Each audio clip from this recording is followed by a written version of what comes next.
ప్రార్థన వలనే పయనము, ప్రార్థనే ప్రకారము, ప్రార్థనే ప్రాధాన్యము, ప్రార్థన లేనిదే పరాజయం.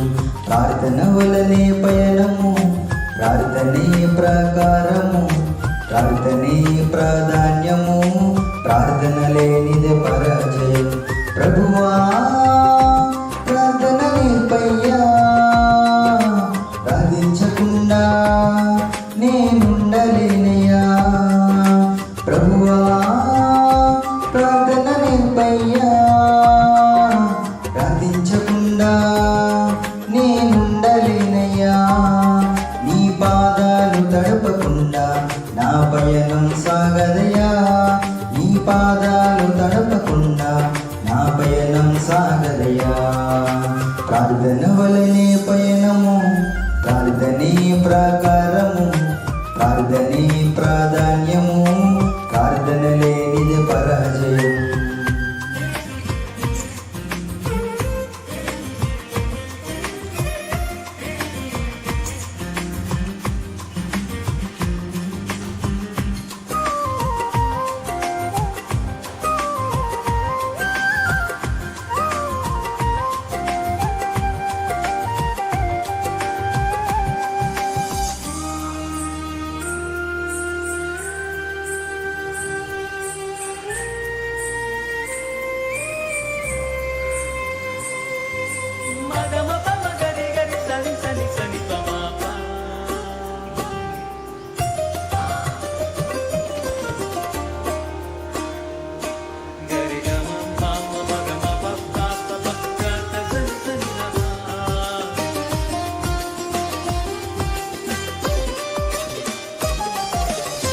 ప్రార్థనలో నాటునది పెళ్ళగించుట సాధ్యము, ప్రార్థనలో పోరాడునది పొందకపోవుట సాధ్యము.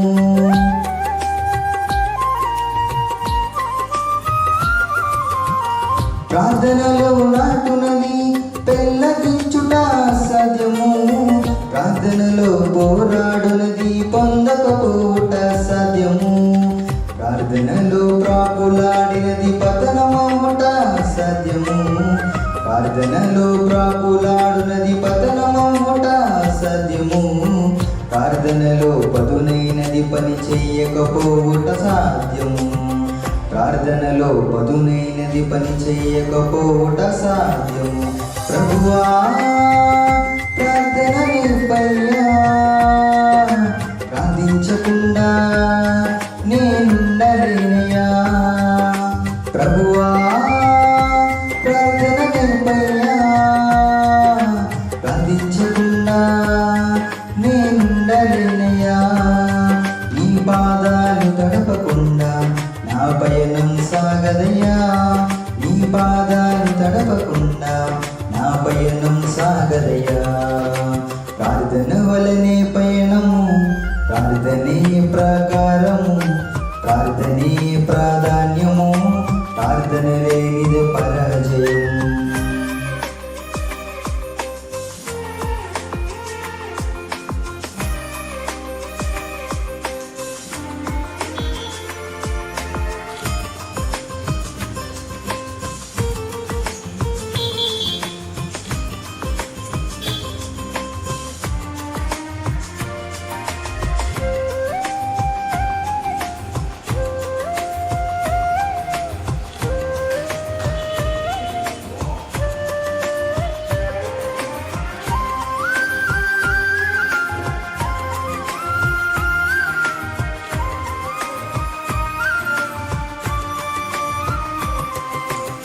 ప్రార్థనలో కన్నీళ్ళు కరిగిపోవుట సాధ్యము, ప్రార్థనలో మునుగునది మరుగైపోవుట సాధ్యము.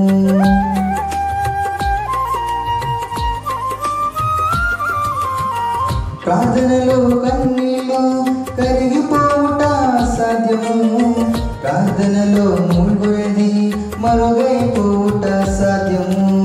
ప్రార్థనలో నలిగితే నష్టపోవుట సాధ్యము, ప్రార్థనలో నలిగితే నష్టపోవుట సాధ్యము.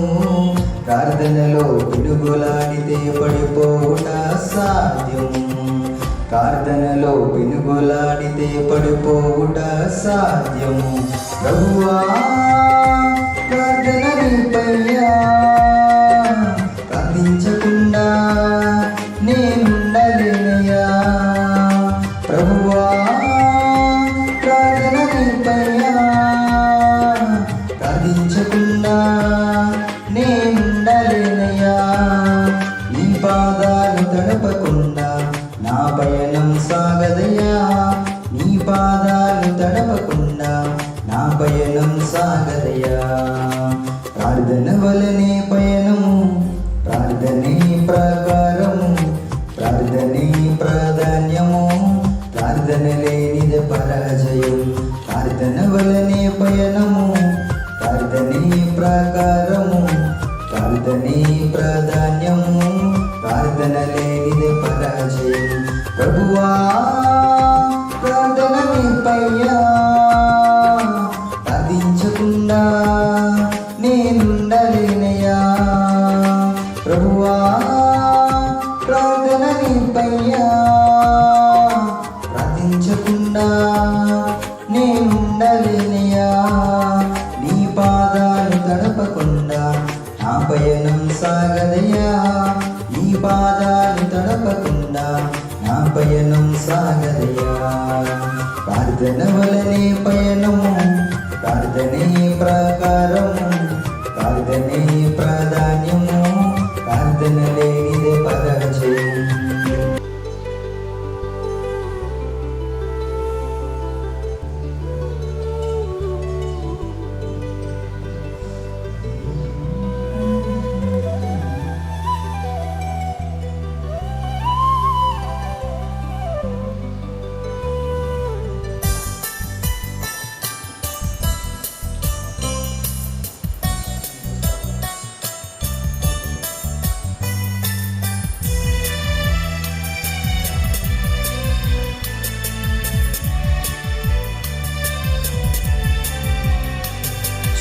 శుభాకరా శుధాకరా విశుద్ధ వందనం. శుభాకరా శుధాకరా విశుద్ధ వందనం. నా బాణ భూమి సాగో నాట్య వందనం. నా బాణ భూమి సాగో నాట్య వందనం. శుభాకరా శుధాకరా విశుద్ధ వందనం.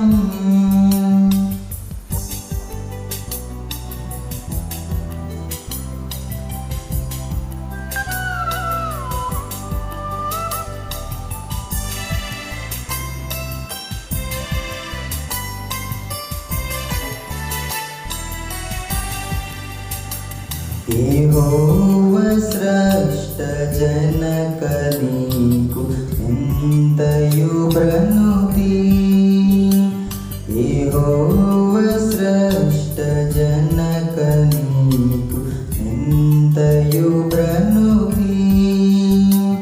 మహోన్నతుండ దేవ్యుడ ఘన మహిమ సంస్తుతి.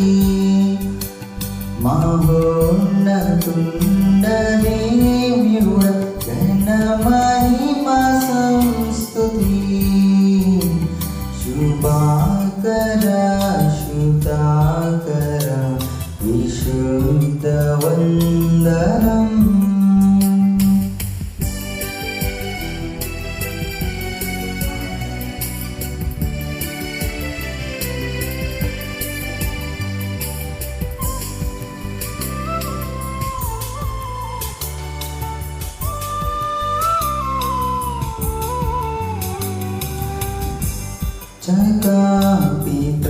పిత్రాత్మజుండ విజయమంగళం.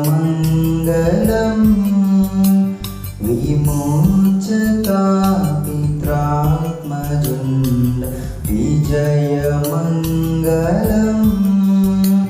సమస్త సృష్టి సాధనాంబ సావ్యమంగళం సమస్త సృష్టి సాధనాంబ సావ్యమంగళం శుభాకర శుద్ధాకర విశుద్ధవందనం.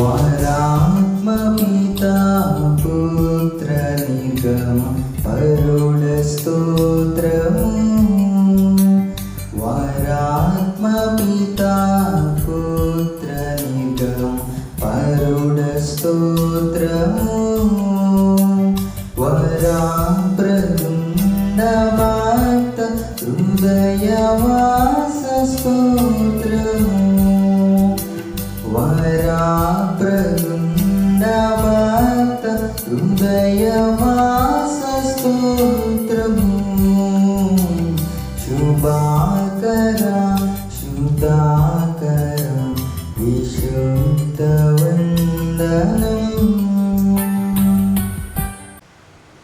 స్తుతి ప్రార్థన. ఓ దేవా తండ్రిగాను కుమారుడుగాను పరిశుద్ధాత్మగాను ప్రత్యక్షమైన తండ్రి నీ ప్రత్యక్షమైన అనేక స్తోత్రములు ఇప్పుడు నేను ఆరాధించు కృపా సమయము దయచేసినందుకు వందనములు. దూతులు పరులకు పరిశుద్ధులు నిన్ను స్తుతించినప్పటికీ మా స్తుతులు కూడా గోవించి నీకు అనేక స్తుతులు. నీవు కలిగేసిన సమస్త సృష్టిని బట్టి నీకు గణం కలుగుచున్నది. సృష్టి అందరూ బాటు మేము నీకు నమస్కరించుచున్నాము. ఆరాధన పడున నీకు కీర్తినట్లు ఈ కలుషుని దీవించు ప్రభు ద్వారా వేడుకొనుచున్నాము. ఆమేన్. ప్రియులారా ప్రభునందు ప్రియులారా మన మధ్య పరిశుద్ధైన దేవుని సన్నిధికి వచ్చినప్పుడు పూర్తిగా సర్వదల్లో ప్రవేశింపకపోవడము మన పాప స్థితిని ఒప్పుకొని క్షమాపణ పొందడం మనకెంతో మేలు. మనం పాపము లేని వారు మనం చెప్పుకున్నడలా మనలో సత్యం ఉండదు. మన పాపములను మనం ఒప్పుకున్నడలా ఆయన నమ్మదిన వాడు ఇంటిమంతుడు గనక ఆయన మన పాపములను క్షమించి సమస్త దుర్నీతిని పవిత్రులుగా చేయను. మనం పాపము చేయలేదని చెప్పుకున్నడలా ఆయనను అబద్ధంగా చెవారు మోదుము. ఆయన వాక్యము మననుండదు. తన కృపకు ప్రహారం వాడు తన పాపములకు ప్రాయశ్చిత్తం పొందినవాడు ధన్యుడు. యెహోవా చేత నిర్దోషించబడినవాడు ఆత్మలో కపటం లేనివాడు ధన్యుడు. ఆమేన్. మన పాపములు ఒప్పుకొందు మాత్రం నాతో కలిసి పరిశుద్ధుడు అయినా ఓ దేవా మేము మధ్యను బట్టి నైజమును బట్టి పాపులమైన తలంపులను బట్టి చూపును బట్టి పాపులమైన ఒంటను బట్టి మాటను బట్టి పాపులమైన ప్రవర్తన బట్టి కీళ్ళను బట్టి పాపులమైన నీ కృపను పొందుటకు మేము అయోగ్యులను.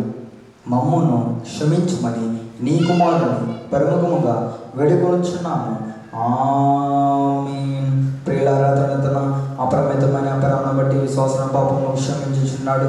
శిక్షించుకు ఇష్టపడాడు. మన పాపమును జ్ఞాపకము చేసుకున్నాడు. అటు తనతో స్తుతించదము. తండ్రి నీవు పరిశుద్ధుడవై ఇన్నందున పాపులను అసహించుకోవాల్సినది కానీ అట్లా చేయక చేరదీసి క్షమించుచున్నావు గనుక నీకనేక వందనములు. ఆమేన్. అందరూ విశ్వాసపడని చెప్పని దేవుడు ఆద్యంతము లేని దేవుడని నేను నమ్ముచున్నాను.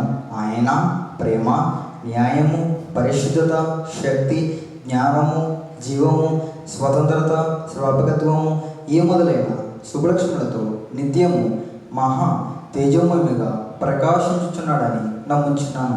యేసుక్రీస్తు ప్రభు రూపమునకు మనుషుడిగాను అనాది స్థితిని బట్టి దేవుడిగాను సంచరించు దివ్య బోధల మూలముగాను అద్భుతముకు ఉపకారముల మూలముగాను నా పాపములు, నా వ్యాధులు, నా శిక్షలు తన శరీరానిపై వేసుకొని మరణమౌట మూలముగాను ఆయన సమాధి నుండి మూడవ నాడు వెలుపలికి వచ్చి పరలోకమునకు వెళ్ళుట మూలముగాను తన నిజదవస్థని ప్రేమను వెల్లడించినాడని నమ్ముచున్నాను.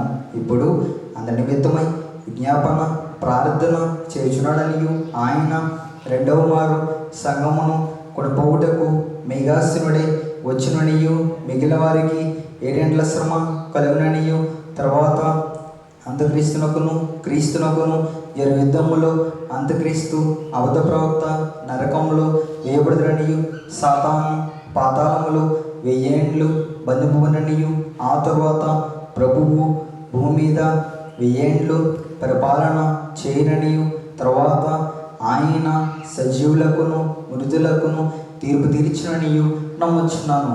క్రీస్తు ప్రభు పాతాళములోని సాతానును విడిపింపగా అతడు భూమి మీదకు వచ్చి గోగు మాగోగు అని పేర్లు గల సైన్యములను ఏర్పరచుకుననియు అతడు దేవునితో యుద్ధము చేసి ఓడిపోవుననియు క్రీస్తు అతనిని నరకములో పడవేయననియు నమ్ముచున్నాను.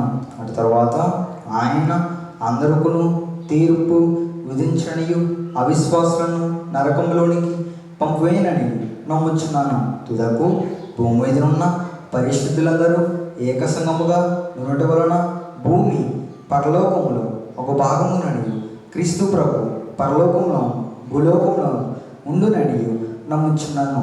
నేను పరిశుద్ధాత్మను నమ్ముచున్నాను. ఈయన తండ్రితోనూ కుమారునితోనూ ఏకదేవుడిగానే ఉండి పనిచేచుడనియు ఈయన ఆవేశములనే దైవ గ్రంథము వ్రాతలోనికి వచ్చినదనియు ఈయన వెలిగింపుని బట్టి ఆ గ్రంథము అర్థమగుననియు తండ్రి ఉద్దేశించిన రక్షణ అనగా కుమారుడు త్రమూల్యమైన రక్తం వలన గడించిపెట్టిన రక్షణ పరిశుద్ధాత్మయ విశ్వాసికి అందించిననియు నమ్ముచున్నాను. పరిశుద్ధుల సహవాసమును పునరుద్ధానమును నిత్య జీవమును గలవని నమ్ముచున్నాను. ఆమేన్. అందరికీ మన్నాత. పరిశుద్ధ గ్రంథంలోని వాక్యం చదువుకుందాం. లూకాసు వార్త 24వ అధ్యాయము 49వ వచనం 1 చదువుకుందాం. ఇదిగో నా తండ్రి వాగ్దానము చేసినది మీ మీదకి పంపుచున్నాను, మీరు పైనుండి శక్తి పొందు వరకు పట్టణంలో నిలిచి ఉండడని వారితో చెప్పాను. ప్రార్థన చేసుకుందాం. మహిమా ప్రభావములు కలిగిన మా పరమ తండ్రి, మా గొప్ప దేవా, నీ మహోన్నతమైన ఉన్నతమైన నామమునకు వందనములు స్తోత్రములు చెల్లించుకొనిచున్నాం. నాయన ఇదిగో ప్రభా, ఆరోహణ అంతస్తును ఆరోహణ పండుగ యొక్క ఆశీర్వాదములు మా అందరి మీద కుమ్మరింప చేయడానికి నీవే ప్రభా బేతనియా వరకు తీసుకొని వెళ్ళి అందరినీ ఆశీర్వదించిన తండ్రి, నీకే స్తోత్రములు. ఎరిగే సమయమన తండ్రి, నీ పరిశుద్ధ గ్రంథములను చదవబడిన వాక్యములు మర్మమైన సంగతులను నీవే మాకు బ్రహ్మగా బోధింప చేసి మహిమను పొందమని వాక్యమైన యేసు నామమున వేడుకొనుచున్నాము తండ్రి. ఆమేన్. తండ్రి నీవు మనందరకు తోడై నడిపించును గాక. ఆమేన్. పరిశుద్ధ గ్రంథములు మనం గమనించినట్లయితే యేసు ప్రభు వారు ఆయన మృత పొంది సమాధి చేయబడి ఆయన తిరిగి పునరుద్ధాండై లేచినారు. పునరుద్ధాండై లేచినటువంటి ప్రభువు 40 దినములు శిష్యులైన వారికి స్త్రీలైన వారికి అనేక మందికి తను తాను కనపరుచుకొనొచ్చు నేను తిరిగి లేచి ఉన్నాను అని చెప్పి వారందరినీ ప్రభు బలపరిచినట్లుగా మనము చూస్తున్నాం. మరి ఈ యొక్క దినములలో మనం గమనించినట్లయితే యేసు ప్రభు వారు 40 దినములు అయిన తరువాత ఆయన ఆరోహణమైనట్లుగా మనము చూస్తున్నాం. ఆయన ఆరోహణ దినములు మనం గమనించినట్లయితే వారందరినీ కూడా బేతనియా వరకు తీసుకొని వెళ్ళి వారిని తీసుకొని పోయి చేతులెత్తి వారిని ఆశీర్వదించి వారందరిలో నుండి యేసు ప్రభువు ప్రత్యేకింపబడి పరలోకమునకు ఆరోహణై ఉన్నాడు. దేవుని స్తోత్రం. ఆయన ఆరోహణం కాకముందు ప్రజలైనటువంటి అక్కడ శిష్యులైన వారికి ప్రజలైన వారందరికీ కూడా ప్రభువు ఒక మాట చెబుతున్నారు. ఏమిటా మాటను మనం గమనించినట్లయితే ఇక్కడ 49వ వచనములో ఇదిగో నా తండ్రి వాగ్దానము చేసినది మీ మీదకి పంపుచున్నాను, మీరు పైనుండి శక్తి పొందు వరకు పట్టణంలో నిలిచి ఉండడని వారితో చెప్పాను. ఎక్కడ ఉన్నారు? పట్టణంలో నిలిచి ఉండండి. అని వారందరితో కూడా చెప్పినారు. ఏ పట్టణము? ఏమో యెరూషలేము పట్టణములో నిలిచి ఉండు అని చెప్పన్నారు. ఇక్కడ 52వ వచనంలో మనం గమనించినట్లయితే వారు ఆయనకు నమస్కారం చేసి మహా ఆనందముతో యెరూషలేమునకు తిరిగి వెళ్ళిరి. వారు యెరూషలేమునకు తిరిగి వెళ్ళిరి. మరి యేసు ప్రభువు ఏ పట్టణంలో ఉండమన్నాడంటే యెరూషలేము పట్టణములో మీరు ఉండండి, పైనుండి శక్తి పొందు వరకు ఆ పట్టణంలో నిలిచి మీరు ఏం చేయాలి? అక్కడ ఆ పట్టణంలో నిలిచి ఏం చేయాలి? 53వ వచనం, ఎడతెగక దేవాలయములో ఉండి దేవునికి స్తోత్రము చేయుచుండిరి. దేవుని స్తోత్ర. మరి ఈ యొక్క ఉన్నటువంటి వారందరూ కూడా పైనుండి శక్తి పొందే వరకు ఏం చేస్తున్నారు? ప్రార్థన చేస్తూ ఉన్నారంట. అంటే పరిశుద్ధాత్మ దినములలోనికి వారు వచ్చారు. అంటే ఇప్పుడు ప్రభువు భూలోకములోనికి వచ్చి ఆయన పనిని ముగించుకొని ఆయన తిరిగి పరలోకానికి ఆరోహణమై వెళ్ళిపోయారు. ఆరోహణమై వెళ్ళిపోయేటప్పుడు ముందుగా వారు ఏమంటున్నారంటే, ప్రభు వీరితో ఇదిగో నా తండ్రి వాగ్దానం చేసినది మీ మీదకి పంపుచున్నాను గనుక ఆ పంపుచున్నది ఏమిటి అని మనం గమనించినట్లయితే పరిశుద్ధాత్మ శక్తిని పంపిస్తానంటున్నారు. ఈ పరిశుద్ధాత్మ శక్తిని మీరు పైనుండి శక్తి పొందు వరకు పట్టణములో యెరూషలేము పట్టణములో నిలిచి ఉండండి అన్నారు. అయితే దేవుని విశ్వాసులారా, ఇక్కడ మనం గమనించినట్లయితే పరిశుద్ధాత్మ శక్తిని మనము పొందాలంటే మనం ఏం చేయాలి? అసలు ఈ పరిశుద్ధాత్మ శక్తి పొందితే మన మీదకి వస్తే మనకి ఏమవుతుంది? ఏమా పరిశుద్ధాత్మ శక్తి చాలా మంది అంటారు పరిశుద్ధాత్మ శక్తి పొందండి, పరిశుద్ధాత్మను పొందండి అంటారు. మరి ఆత్మశక్తి మన మీదకి వచ్చినప్పుడు ఏమవుతుంది అని మనం గమనించినట్లయితే అపొస్తలుల కార్యములు మొదటి అధ్యాయము 8వ వచనములో మనం గమనించినట్లయితే అయినను పరిశుద్ధాత్మ మీ మీదకి వచ్చినప్పుడు మీరు శక్తి పొందుదురు గనుక మీరు యెరూషలేములోను యూదయ సమరయ దేశములంతటను భూదిగంతముల వరకు నాకు సాక్షులై ఉందురని వారితో చెప్పాను. దేవుని స్తోత్రం. కనుక మరి యొక్క పరిశుద్ధాత్మ శక్తిని పొందాలి అంటే పొందితే మనకి ఏమవుతుందంటే శక్తిని పొందుకుంటాం. ఏ శక్తి? పరిశుద్ధాత్మ శక్తిని పొందుకుంటాం. అయితే ఈ భూలోకములో మనం గమనించినట్లయితే అనేక రకాలైన శక్తులు మనం చూస్తాం. మొదటిది శరీర శక్తి. ఈ శరీర శక్తిని చాలా మంది నమ్ముకుంటా ఉంటారు. చాలా మంది శరీర శక్తిని నమ్ముకొని నేను ఏ పనైనా చేయగలను అనుకుంటారా? అయితే మరి సౌలు మీదకి గొలియాతు వచ్చినప్పుడు వారి యొక్క శక్తిని నమ్ముకున్నారు, కానీ ఆ గొలియాతును చూసి అందరూ భయపడిపోతున్నారు.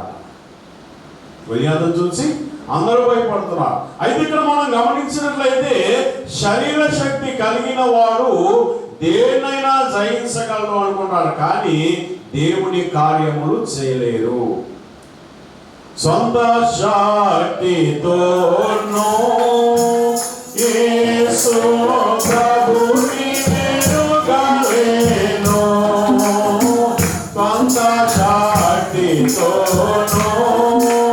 యేసు ప్రభుని ఎరుగలేను, చేసిన విభూతి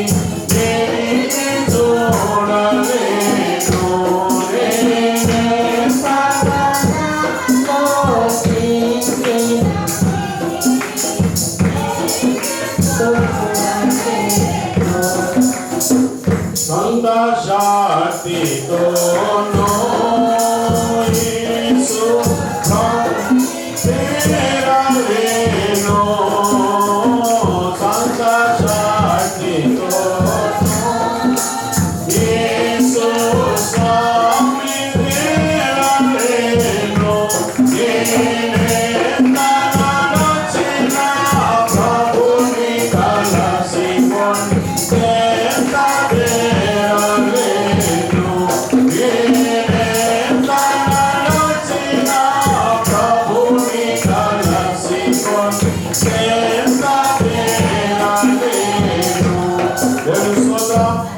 సొంత శక్తితో మనం ఎంత నడిచినా కానీ ప్రభువుని చేరగలమా? చేరలేము. కానీ ప్రభువుని చేరాలంటే ఏ శక్తి కావాలి? మన యొక్క శరీర శక్తి సరిపోదు. రెండవ శక్తిని మనం చూసినట్లయితే మంత్రశక్తి. ఏంటమ్మా? మంత్రశక్తి. చాలా మంది అంటారు మంత్రాలకి చింతకాయలు రాతాయా? రాతాయా? కనుక ఇక్కడ మనం గమనించినట్లయితే మంత్రశక్తిని మనం గమనించినట్లయితే మోషే కాలంలో అక్కడ ఉన్నటువంటి అనేక మంది మోషే ఆయన చేతిలో ఉన్నటువంటి కర్రను కింద పడవేయగానే ఏమైందంటే అది పామైపోయింది. నిర్గమాకాండము 7వ అధ్యాయము 10వ వచనం ఒకసారి చదవండి. కాబట్టి మోషే అహరోనులు ఫరో యొద్దకు వెళ్ళి యెహోవా తమకు ఆజ్ఞాపించినట్లు చేసి అహరోను ఫరో ఎదుటను అతని సేవకులందరి ఎదుటను తన కర్రను పడవేయగానే అది సర్పమాయెను. అప్పుడు ఫరో తన విద్వాంసులను మంత్రజ్ఞులందరినీ పిలిపించి ఐగుప్తు సకలగాండ్రు కూడా తమ మంత్రముల చేత అలాగే చేసిరి. దేవుని స్తోత్రం. అంటే మంత్రశక్తితో వారు కూడా వారి కర్రలను సర్పములుగా మార్చారట. అయితే అక్కడ మనం గమనించినట్లయితే 12వ వచనంలో వారు ప్రతి వాడు తన కర్రను పడవేసినప్పుడు అది సర్పమాయను గాని అహరోను కర్ర వారి కర్రలను మృంగివేయగా మిగిలిన కర్రలన్నింటినీ కూడా ఏ కర్ర మింగివేసింది? అహరోను కర్ర మింగివేసింది. కనుక ఈ మంత్రశక్తితో అక్కడ ఉన్నటువంటి సగుణగాండ్రు కూడా అక్కడ కర్రలను పాములుగా చేశారంట. కానీ వారి కర్రలన్నింటినీ ఏం మింగేసింది? అహరోను కర్ర మింగివేసింది. కనుక ఈ యొక్క మంత్రశక్తిని చూసుకొని వారెంతో ఆనందపడుతున్నారు. ఎవరు? ఫరో. అక్కడ ఉన్నటువంటి సగనగాండ్ల దగ్గర ఉన్నటువంటి వారందరూ చూసుకొని వారు ఈ మంత్రశక్తితో నువ్వే కాదు, ఇదిగో మా దగ్గర ఉన్నటువంటి సగనగాండ్రు కూడా చేస్తూ ఉన్నారు అలాగని చెప్పి ఆయన ఏం చేస్తున్నాడు? ఎంతో అహంతో ఆయన సాగిపోతున్నాడు. అయితే దేవుని విశ్వాసులారా, ఇలాగ మనం గమనించినట్లయితే మొదటిది శరీర శక్తి, రెండవది మంత్రశక్తి, మూడవది చూసినట్లయితే దైవ శక్తి. మరి ఈ మూడు శక్తుల కంటే ఏ శక్తి గొప్పది అమ్మా? దైవ శక్తి చాలా గొప్పది. కనుక ఈ దైవ శక్తి కొరకు మనం గమనించినట్లయితే మోషే కాలంలో అలాగే దేవుడు మరొక కార్యమును జరిగించారు. ఏమిటా కార్యం అంటే చూడండి, నిర్గమాకాండము 8వ అధ్యాయం 16వ వచనంలో మనం చూసినట్లయితే నీవు నీ కర్ర చాపి ఈ దేశపు దుల్ని కొట్టుము, అది ఐగుప్తు దేశమంతటాను పేలగునని అహరోనుతో చెప్పమనగా వారు అట్లు చేసి అహరోను తన కర్రను పట్టుకొని చెయ్యి చాపి ఆ దేశపు దుల్ని కొట్టినప్పుడు పేలు మనుషుల మీదను జంతువుల మీదను ఉండెను, జంతువుల మీద కూడా ఉండెను. ఐగుప్తు దేశం అంతటను ఆ ధూళి దేశపు ధూళి అంతయు కూడా పేలాయెను. కనుక మొత్తం ఐగుప్తు దేశం అంతా కూడా పేలుతో నింపబడింది. ఒక ధూళిని కొట్టగా ఆ ధూళి కాస్త ఎలా మారిపోయింది? పేలిగా మారిపోయింది. అయితే మరి కర్రలను పాములుగా చేశారు కదా సగనుగా మంత్రశక్తితో. మరి ఇక్కడ మనం గమనించినట్లయితే మరలా ఈ ఫరో ఏం చేశాడంటే సగనుగాండ్రుకు ఆజ్ఞయించాడు. ఆజ్ఞయించినప్పుడు ఇప్పుడు సగనుగాండ్రు ఏమంటున్నారంటే 19వ వచనంలో ఇది దైవ శక్తి అని ఫరోతో చెప్పినైతే యెహోవా చెప్పినట్టు ఫరో హృదయం కఠినమాయెను. దేవుని స్తోత్రం. అంటే మంత్రశక్తి కొన్ని చేస్తారట, అన్నీ చేయలేదు. ఏమా? అన్నీ కూడా చేయలేదు. కనుక ఈ లోకంలో ఉన్నటువంటి అవన్నీ కూడా ఏం చేస్తూ ఉంటాయంటే కొన్నే చేయగలరు. సగునుగాండ్రు, మంత్రగాండ్రు వీరందరూ కూడా కొన్నే చేయగలరట, కొన్ని చేయలేరు. ఏమా? అన్నీ చేయగలిగేటువంటి శక్తి ఎవరికి ఉందంటే దైవ శక్తి కొన్నదంట. దేవుని స్తోత్రం. కనుక దేవుని విశ్వాసులారా, మోషే కాలంలో ఎన్నో అద్భుతములు ఇలాగన వారు చేసినట్లుగా మనము చూస్తున్నాం. అయితే దేవుని విశ్వాసులారా, మనం పరలోకానికి వెళ్ళాలి అంటే మనలను సిద్ధము చేసేది ఎవరంటే పరిశుద్ధాత్ముడే మనలను సిద్ధము చేయును అంటున్నాడు. కనుక మనము మన శరీర శక్తిని నమ్ముకుంటే పరలోకం మనం వెళ్ళలేం. శరీర శక్తిని నమ్ముకుంటే మనం పరలోకానికి వెళ్ళగలమా? వెళ్ళలేము. కానీ దేన్ని నమ్ముకోవాలి? దైవ శక్తిని నమ్ముకోవాలట. దైవ శక్తిని నమ్ముకుంటే అప్పుడు నీవు పరలోకం వెళ్ళడానికి దేవుడు నీకు గొప్ప ఆశీర్వాదాన్ని ఆయన నీకు దయచేసేవాడై ఉన్నాడు. దేవుని స్తోత్రం. అయితే ఇప్పుడు ఈ 3 శక్తుల కంటే గొప్పది ఏది? ఇప్పుడు దైవ శక్తి. అంటే ఈ దైవ శక్తి దేని ద్వారా మన మీదకి వస్తుందంటే పరిశుద్ధాత్మ ద్వారా మన మీదకి వస్తూ ఉన్నది. అయితే మొదట ఏమనుకున్నాం? ఈ పరిశుద్ధాత్మను మన మీదకి వస్తే ఏమవుతుంది అంటే మనము శక్తిని పొందుకుంటామని చెప్పి మనం ఇక్కడ గమనించాం. రెండోదిగా మనం గమనించినట్లయితే అసలు పరిశుద్ధాత్మను మనం ఎందుకు పొందాలి? చాలా మంది పరిశుద్ధాత్మను పొందాలి అంటారు కదా. ఈ పరిశుద్ధాత్మను ఎందుకు పొందాలి మనం? చెప్పండి. పరిశుద్ధాత్మ దినాల్లో మనం ఉన్నాం కనుక ఆత్మను పొందుకుంటే ఏమవుతుంది? ఆత్మను పొందుకుంటే మనలో వచ్చేటువంటి మార్పులు ఏమిటి? మన హృదయంలోను, మన శరీరంలోను, మన నేత్రములలోను వచ్చేటువంటి మార్పులు ఏమిటంటే అనేక రకాలైనటువంటి మార్పులు మనకి కనిపిస్తూ ఉంటాయంట. చూడండి, యోహాను సువార్త 14వ అధ్యాయము, యోహాను సువార్త 14వ అధ్యాయం 16వ వచనములో మనం గమనించినట్లయితే, నేను తండ్రిని వేడుకొందును, మీ యొద్ద ఎల్లప్పుడూ ఉండుటకు ఆయన వేరొక ఆదరణకర్తను అనగా సత్య స్వరూపి యొక్క ఆత్మను మీకు అనుగ్రహించును. ఎవరు వేడుకుంటే? కుమారుడైనటువంటి క్రీస్తు ప్రభు తండ్రిని వేడుకుంటూ ఉన్నాడు. ఏమని? నాయనా, ఇదిగో వీరందరి మీద నీ పరిశుద్ధాత్మను కుమారించు అని చెప్పి ఆయన వేడుకుంటూ ఉన్నాడంట. వేడుకుంటున్నాడు కనుక ఆదరణకర్తను అనగా సత్య స్వరూపి యొక్క ఆత్మను మీకు అనుగ్రహించును అని చెప్పి అంటున్నాడు. కనుక ఈ సత్య స్వరూపి యొక్క ఆత్మ చేసేటువంటి పని ఏమిటి అని మనం గమనించినట్లయితే యోహాను సువార్త 16వ అధ్యాయము 13వ వచనములో మనం గమనించినట్లయితే, అయితే ఆయన అనగా సత్య స్వరూపైన ఆత్మ వచ్చినప్పుడు మిమ్మును సర్వ సత్యములోనికి నడిపించును. దేవుని స్తోత్రం. నువ్వు బుద్ధులాడాలన్నా భయమే, అబద్ధం ఆడాలన్నా భయమే. ఎదుటి వారితో అబద్ధం ఆడాలంటే నీ నోట్లోని రావడానికి కొద్దిగా ఆలోచిస్తూ ఉంటుందండి. ఎందుకు? నీలో ఆత్మ పనిచేసినప్పుడు నీ నోటికి ఏముంటుందంటే చెక్కం ఉంటుందట. నీ నోటికి ఏముంటుంది? చెక్కం. అంటే అబద్ధాలు చాలా మంది ఒట్టిన అబద్ధాలు అనేస్తూ ఉంటారు. అలానే ఒట్టిన బూతులు అనేస్తుంటారు. ఆత్మ పొందిన వాడైతే అలాగూ చేయలేదు. ఆలోచిస్తా. మరి కొంతమంది చూడండి, ఇదిగో వీడు ఇలాగ అన్నాడని చెప్పి వాడు అన్న బూతు వీడి నోటితో పలుకుతాడు. లేదా చాలా మంది అలాగే చెప్తుంటారు. కనుక దేవుని విశ్వాసులారా, ఆత్మ పొందినప్పుడు అంటే అయితే ఆయన అనగా సత్య స్వరూపమైన ఆత్మ వచ్చినప్పుడు మిమ్మును సర్వ సత్యములోనికి నడిపించును. అంటే నీవు దేవుని మార్గములో నడిపించేది దేవుని యొక్క ఆత్మ. దేవుడు అటువంటి స్థలములోనికి నడిపించేది, పరిశుద్ధ స్థలములోనికి నడిపించేది దేవుని యొక్క ఆత్మ.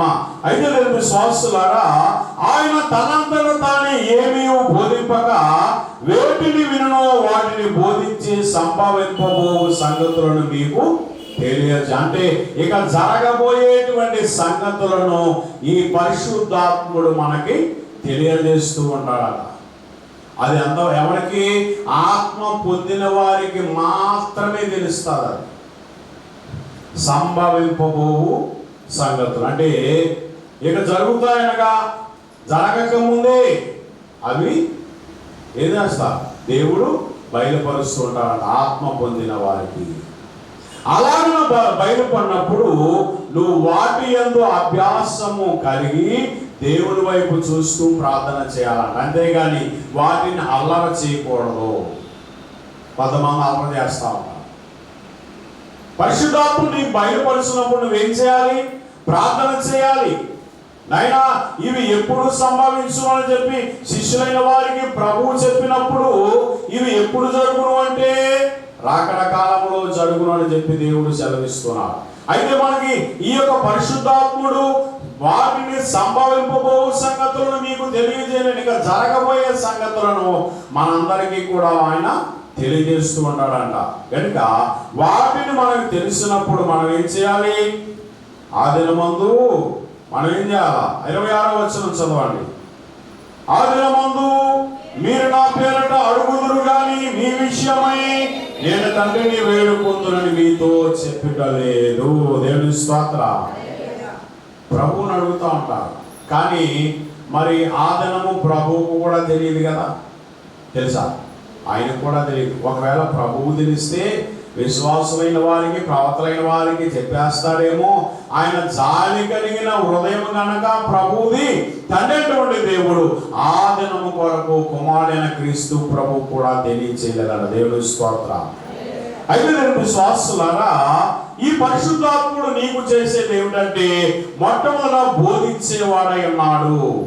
అంటే బోధకులైన వారు బోధిస్తూ ఉండగా పరిశుద్ధాత్ముడు ఆయన ఆత్మరూపిగా వచ్చి ఆయన బోధించేవాడై ఉంటాడట. రెండవది జ్ఞాపకము చేయును. మూడవదిగా చూసినట్లయితే పరిశుద్ధాత్ముని పని ఆయనకి మనము బోధించేవాడిగా ఉన్నాడు. దేవుని స్తోత్రం. కనుక ఇటువంటి బోధించడం అంటే ఎలాగా? మీకు ఒక మాట చెప్తాను చూడండి. అపొస్తలుల కార్యములు 8వ అధ్యాయము 29వ వచనములో పిలుపుతో పరిశుద్ధాత్ముడు మాట్లాడుతూ ఉన్నాడు అక్కడ. అప్పుడు ఆత్మ పిలుపుతో నీవు ఆ రథము యొద్దకు పోయి దాన్ని కనుగొనమని చెప్పెను. దేవుని స్తోత్రం. ఈ యొక్క పిలుపులో పరిశుద్ధాత్ముడు పనిచేస్తున్నాడు కనుక ఇప్పుడు పరిశుద్ధాత్ముడు ఎవరికి కావాలి? వాక్యం ఎవరికి కావాలి? మార్పు ఎవరికి కావాలి? రక్షణ ఎవరికి కావాలనేది పరిశుద్ధాత్మునికి ముందుగా తెలుసును కనుక ఆయన ప్రవక్తలను గాని లేదా ఆయన సేవకులైన వారిని గాని కావలసిన వారి గృహములకు, కావలసిన వారి యొద్దకు, కావలసినటువంటి సంఘములకు దేవుడు పంపించేవాడై ఉన్నాడు. ఎవరో ఈ పరిశుద్ధాత్ముడే నడిపిస్తారు. ఎవరికి కావాలో ఆత్మ లేదా ఎవరికి కావాలో రక్షణ, అటువంటి వారి యొద్దకు ఈ పరిశుద్ధాత్ముడే నడిపించేవాడై. మరి ఇప్పుడు ఈ యొక్క ఐతీలా రాణి అయినటువంటి గంగాకే క్రింద మంత్రి అయిన ఆమె యొక్క ధనాగార మంతల మీదైన అహితీయుడైనటువంటి నపుంసకుని యొద్దకు ఈ యొక్క పిలుపు చేత పంపబడుచున్నాడు. అంటే ఈ పిలుపు చేత ఎందుకు పంపబడున్నాడంటే ఈయన పరిశుద్ధ గ్రంథము ఆయన చేతిలో ఉన్నది. రెండవది ఆయన ఆలయములకు వెళుతూ ఉన్నాడు. కానీ ఆ వాక్యములో ఉన్నటువంటి అర్థం ఏమిటో ఆయనకు తెలియట్లేదంట. మరి వాక్యముల యొక్క అర్థములు చెప్పే సంగతి, అర్థములు ఎలా కూడా వివరించేదెవరు? పరిశుద్ధాత్ముడే వివరిస్తూ ఉంటాడు. చాలా మంది పరిశుద్ధ గ్రంథాన్ని చక్కగా గణగణా చదువుకుంటా ఉంటారు. కానీ అది అర్థం అవ్వాలంటే ఏం చేయాలా? నువ్వు ఆత్మను పొందుకునేవాడిగా ఉండాలి. అప్పుడే నీకు అది అర్థమవుతుంది. మనం చదువుకున్నటువంటి పుస్తకములు వేరు, పరిశుద్ధ గ్రంథము వేరు. అర్థమైందా? పుస్తకాలు చదివినట్టుగా పరిశుద్ధ గ్రంథాన్ని మనం చదవలేం. పరిశుద్ధ గ్రంథాన్ని చదవలేం. పుస్తకాలు అర్థమైనట్టుగా ఈ యొక్క పరిశుద్ధ గ్రంథం అర్థమవ్వదు. అర్థమవ్వాలంటే ఏం కావాలి? ఆత్మ కావాలి. పరిశుద్ధ ఆత్మశక్తి నీకు కావాలి. అప్పుడే నీవు ఈ పరిశుద్ధాత్మ చేత దేవుడు నిన్ను నడిపించేవాడే అన్నాడు. దేవుని స్తోత్రం. కనుక ఈ పరిశుద్ధాత్మ పొందటం వలన దేవుడు మనకి ఇన్ని రకమైనటువంటి ఆశీర్వాదాలు దేవుడు మనకి దయచేస్తున్నాడు. కానీ చాలా మంది అంటారు మరి ఆత్మను పొందుకోవాలి అంటుంటారు. మరి ఆత్మను ఎందుకు పొందుకోవాలో మనం తెలుసుకున్నాం. రెండవది, ఆత్మను మనము ఈ పరిశుద్ధాత్మ మనకు చేసేటువంటి పని ఏమిటో మనము నేర్చుకున్నాం. కనుక ఈ పరిశుద్ధాత్ముడు దినములలో మనం ఉన్నటువంటి మనము ఈ పరిశుద్ధాత్మను పొందడానికి మనమందరము కూడా ఇక్కడ ఉన్నటువంటి శిష్యులైన వారందరూ కూడా దేవాలయములో ఉండి ఎలాగనైతే ఎడతెగక ప్రార్థన చేస్తూ ఉన్నారో అలానే మనం కూడా ఆత్మను పొందుకోవాలంటే మనం కూడా ఉపవాసం ఉండి దేవుడి వైపు చూసినట్లయితే దేవుడు తప్పనిసరిగా మనందరి మీద ఆ యొక్క ఆత్మను ఆయన కుమ్మరింపజేసేవాడై ఉన్నాడు. అటు ధన్యత తండ్రి మనందరకు దయచేయను గాక. ప్రతి వారు మోకరించను ముగింపు ప్రార్థన చేస్తున్నారు. సకల యుగములలో అక్షరును అదృశ్యుడను రాజునైన మా పావన పరలోకపు తండ్రి మా గొప్ప దేవా, నీ మహోన్నతమైన ఉన్నతమైన నామమునకు వందనములు స్తోత్రములు చెల్లించుకొనుచున్నాం. ఇంతవరకు ప్రభువా ఎవరైన వారు విన్నటువంటి వాక్యమును వారి హృదయములలో నీవే భద్రపరచని ప్రభా నీకే స్తోత్రములు. నాయనా పరిశుద్ధాత్మ పొందడము వలన మాకేమి కలుగుతుంది, ఏ ఆశీర్వాదములు వస్తాయని ఇది ప్రభు ఇంతవరకు వివరించుకున్నాం.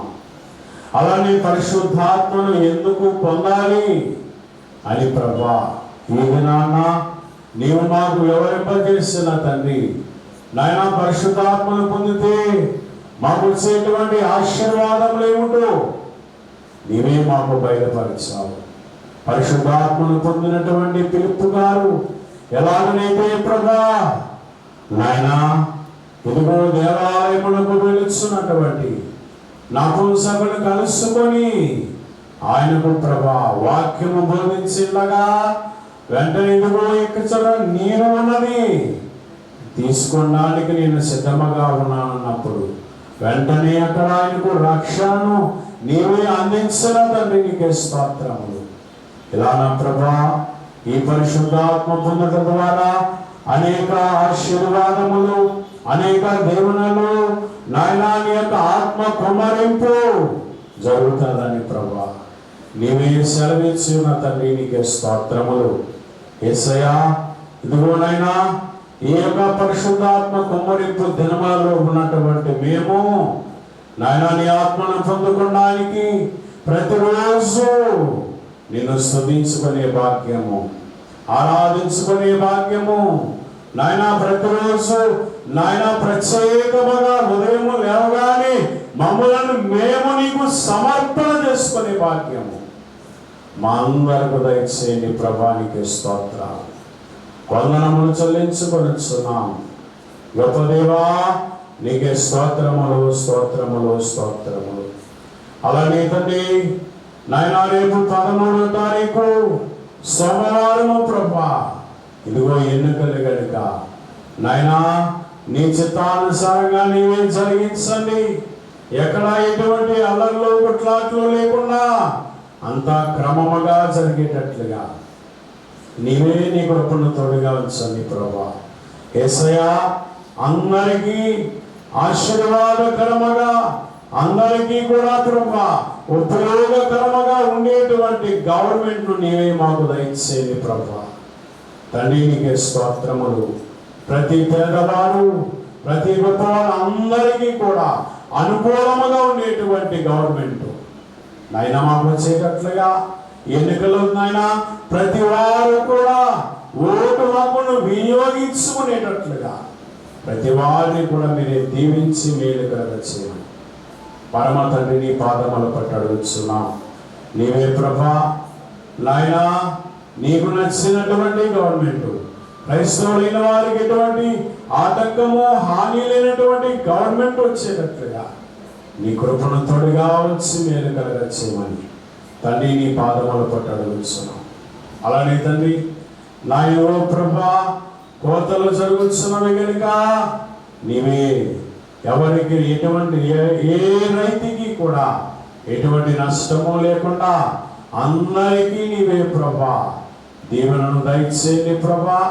వారి యొక్క పంట వారి ఇంటికి చేరేటట్లుగా నీవే నీ కృపను తోడుగా ఉంచమని అడుగుతున్నాం. అలానే తండ్రి యాలను ఏకీభవించిన ప్రతి బిడ్డను దీవించండి, బలహీనులైన వారిని బలపరచండి నాయనా నీకే స్తోత్రములు. అలానే తండ్రి ఎవరెవరు ఎక్కడ కోరి నీ పాదముల ఎదుకు వచ్చి ఉన్నారు వారి అక్కర్లన్నింటినీ నజరేయుడైన యేసు నామమున నీవే తీర్చి బలపరిచి మేలు కలగచ్చేయమని యేసు నామమున వేడుకొనుచున్నాము తండ్రి. ఆమేన్. పరలోకమందున్న మా తండ్రి, నీ నామం పరిశుద్ధపరచబడుగాక, నీ రాజ్యం వచ్చునుగాక, నీ చిత్త పరలోకమందున నెరవేరుచున్నట్టు భూమి మీద నెరవేరునుగాక. మనదున ఆహారమును మాకు దయచేయము, మేల అపరాధం చేసిన క్షమించిన ప్రకారం క్షమించండి. మమ్మల్ని శోధన నుండి దకాకి నుండి తప్పించుము. రాజ్యము శక్తి మహిమ నిరంతరము నీవే నావు తండ్రి. ఆమేన్. ప్రవేశరక్తమునకు జై, అపవాది క్రియలకలై ప్రవేశరక్తమునకు జై, అపవాది క్రియలకలై ప్రవేశరక్తమునకు సంపూర్ణ విజయం, అపవాది క్రియలకలంతకాల నాశనం. హల్లెలూయా, హల్లెలూయా, హల్లెలూయా. స్తోత్రము, స్తోత్రము, స్తోత్రము.